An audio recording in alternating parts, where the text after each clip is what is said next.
So I love the person who posted that last post about Beyonce, where they fixed what she said, because she actually said that she wanted to give a shout out to the queers. She loves the queers.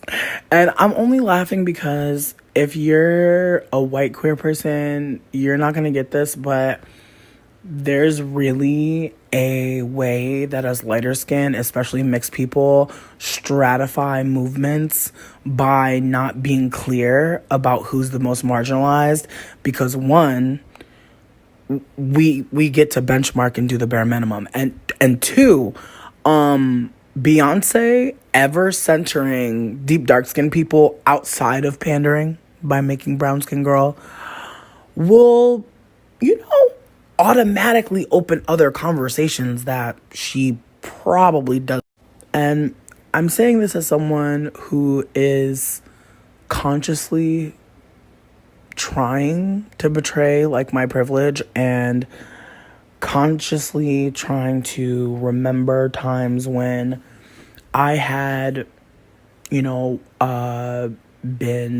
pouring into the internet in a particular type of way and being more present and just having a more robust presence online, and just ways that I was benchmarked and refused to do a deeper dive because I don't want to say because I feel like there's so many reasons why, and to say one would be just inaccurate. But I think the main reason is because there was still power in being oppressed for me. And I think that that's something that a lot of us mixed and lighter skinned people are not holding, is that when you can be oppressed and the oppressor, you can take power from moments where you are oppressed in ways that people who are oppressed cannot. Like, case in point, the situation with my roommate. Me going through that situation with the police and not being harmed means that I now have the agency and the autonomy to crowdfund and have proof of engaging with the carceral system. This automatically guarantees that people are going to show up for me in a way that someone who is snatched up and nobody knows nothing. Like, there are ways that privilege will operate for you even in times of fucked upness.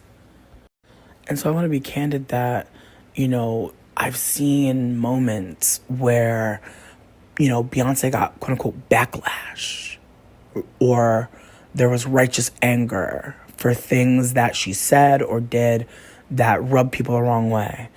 And I have seen the troops come out. I have seen people rally around this lady, and it can be something as innocuous as didn't win an award that a handful of people thought she should have won. I'm not going to fight with anyone about awards Beyonce should have won, because I feel like her being in the room, her being as big as she is, her having a fan base that could say my fave deserved this award. Beloved, I don't want to fight with those people. I would like to protect myself. And I say this as an ex-Hive member. I know what you're going through. I still love you. I have no judgment towards any current Hive members. But I used to be in the Hive, y'all.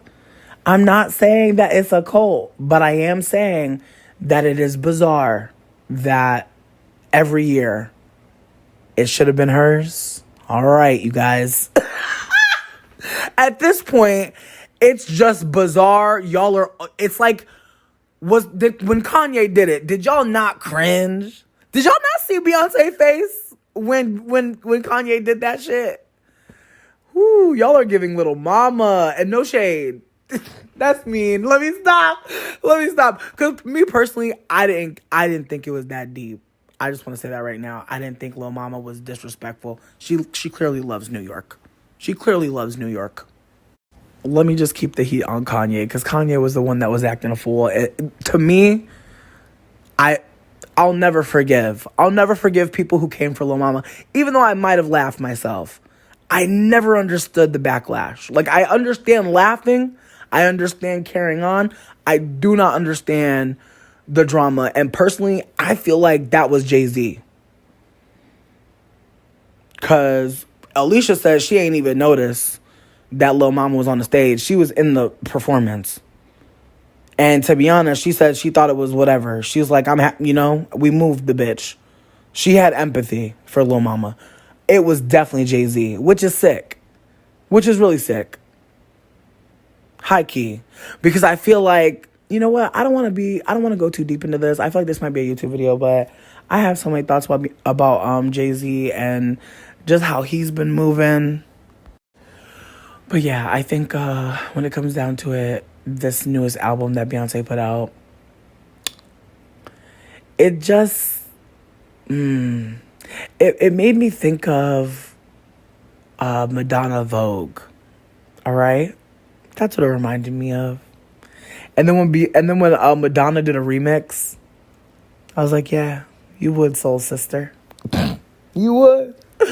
Honestly, it was just a big payday for a lot of people that weren't black. So, but I pray that moving forward, Beyonce just like gets it together. But I really do think it's funny. Like, I feel like people were way more critical of Beyonce when I don't think that she was as like wild. Like, I just feel like she in a new era of wildness has been for a time, and people are real quiet about it. And I think that says so much about the performance of pro-blackness, does it not? Like, people can be more understanding with lighter-skinned people when we're doing certain things. And I think, like, centering herself in things that are unequivocally black, it's like, you're, like, that is protection, obviously. And I would fucking know.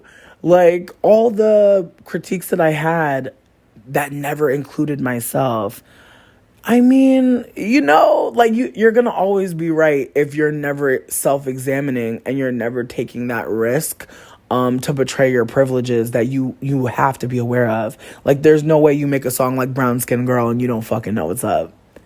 And I feel like that's the other thing, is like, you made that song and you still put your light-skinned daughter in it because you're projecting on your daughter that she's blacker than you. Like, I hate even having to be like, Beyonce's not a bad person, because it's like not even about being a bad person. It's about gaslighting and manipulation. And I think that I think Beyonce is so aware and tuned in, or at least her team is, and they do strategic ass shit. And I think that this album, I think a lot of things about this album, but I think it was another theft. And I think that more people, I think that people get really upset when they find out Beyonce was stealing or taking things from people. And it's like, you guys, I don't think that we've ever gotten like original music from Beyonce. I don't mean to be shitty. I just feel like she's been a machine from the beginning, and she's had a lot of help. And not even just the privileges she already had. Like, she has had a lot of help. She has a huge team, not to mention she has so much access. And you see her go to the continent of Africa and work with a bunch of people who already have, they're already known. I'm not saying that that's not crossover appeal. I'm not saying that that's not happening. But I will say that, like, it's fascinating that, like, instead of, like, uplifting, like, I just find it fascinating. I just feel like Lemonade, to me, felt like really homegrown, low-key Americana imagery. Like, I don't know. There was just something about it that felt so nostalgic, but at the same time, in a way, camp and performative. And I think, like, Black is King, like, another performance, only she's abroad. And then you get Renaissance. Like, the body of work is very Drake-like. And even thinking about Drake and Beyonce and how they have, I don't want to say similar backgrounds, but they're both non-black people in black spaces. And I wonder if, when Drake made a remark that, somebody said like something about his achievement not being a black achievement, because he's mixed. And he was like saying that, other people, like folks wouldn't say that. And I wonder if he meant Beyonce in retrospect, because it's like, Beyonce does get to capitalize in a way that Drake won't, because Drake is biracial, there's no doubt about it.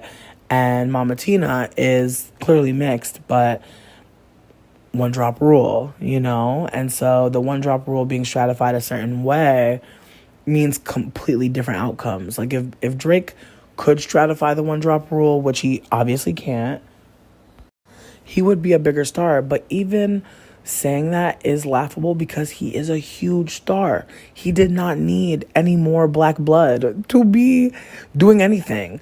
But the delegitimacy seemingly of being a biracial person bothers him in this way that is so fascinating. But I think that that's just it, like he grew up seeing a black man, and took on what he could, but he also grew up being raised primarily by a white woman. And I think someone said that he is a white woman inside. I thought that was really funny, because I think when you're raised by someone who is white, like I think it does change how you view yourself. I've met many, biracial folks with white mothers who have had experiences that were just very, they were very specific to having a white mom. Like me having a mom who was identifying as biracial because her father is mixed and according to the one drop rule, not even according to the one drop rule, like, is a browner skinned person and isn't getting the benefit of passing as mixed or being seen as mixed. And so I never would consider myself a biracial person, but I do feel like my lens is very different from someone who has a parent who is mixed and perhaps experiencing colorism, experiencing anti-blackness in a particular type of way. But at the same time, I want us to hold that, like, our parentage is not us. Like, your black father isn't you. Your white mother isn't you. Like, you have a different experience from both of your parents. And that is an important thing to hold, because a lot of us aren't holding that. A lot of us are assuming that what we're experiencing is always anti-blackness. And I'm not saying that it's not, but we're always assuming that we're experiencing, like, the anti-blackness that folks who are deep dark skin are experiencing, and we're just really not. And not to mention that when we are, naming that we're going through stuff, people will quickly appraise it as anti-blackness and quickly rush to our aid in a way that they're just not for deep dark skin people. And it's important to lift up that, like, there is a difference. We are experiencing different things. But getting back to Beyonce, I do think that, the longer that people hold politics of the one drop rule, especially with, like, big celebrities like Beyonce, Rihanna, like, there will be more confusion in the future. And we see it already. Like, you see how Halsey is, right? Like, her popping out being like, no one sees me as black. Halsey! And I sent her a message, okay? I'm trying my best to be a each one teach one type light skin, okay? I'm trying my best to, like, let light skin folks know, especially the white passings. Like, hey, you're white passing, babe. Just, like, say you're mixed and just go. And even saying you're mixed, when you look white, that's fine. I'm not going to even hold you on that one. Like, do your thing. Because mixedness is mad looks, so I'm not even going to hold you. But at the same time, having the privilege to look white is a thing. Invest in unlearning that. I also want to say that, like, something that I lifted up before is that a big issue that I had with, like, claiming mixedness or just even, like, decentering myself from conversations around blackness, my mom is mixed. And so I'm thinking of myself in fractions. I'm like, oh, well, I'm this much black and this much white, so I'm mostly black. So, like, those are things that people are thinking and talking about when they're talking about Beyonce, Rihanna, and other celebrities who are lighter skinned. That is a lot of the time what's happening is people are just fractioning and being like, well, you know what I mean? And so that's why it's important for us lighter skinned people. I don't care what your mix is. I don't care who was white. It doesn't matter. Just for us to hold that we're having a different experience.